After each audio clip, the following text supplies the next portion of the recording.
నా పేరు మేరీ, వెంగళాయపాలెం, గుంటూరు జిల్లా. నా కూతురికి పెళ్ళై 7 సంవత్సరాలు, 2 పాపలు పుట్టిపోయారు. పాప పుట్టినాక 4 సంవత్సరాల దాకా కూడా పిల్లలు లేరు. ఇసాకయ్య గారి దగ్గరికి నేను 2023 సంవత్సరం నవంబర్ నెలలో వచ్చాను.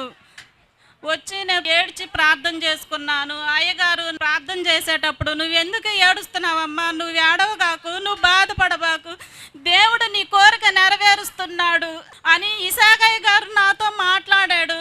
అలాగే నా కూతురు జనవరి నెలలో కన్సీవ్ అయింది.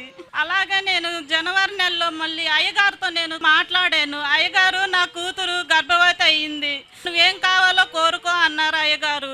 నా కూతురికి మగపిల్లడు పుట్టాలి అయ్యగారు, 2 ఆడపిల్లలు పుట్టిపోయారని నేను అయ్యగారితో చెప్పగా, నీ కూతురికి మగపిల్లాడు పుడతాడు అని చెప్పని ప్రార్థన చేసి యాప్లికాయ నాకు ఇచ్చాడు, పాపకి ఇవ్వమ్మా అని. అలాగే నేను పాపకు పంపించాను, మగపిల్లాడు పుట్టాడు. ఈ సాక్ష్యం దేవుని దీవించును గాక.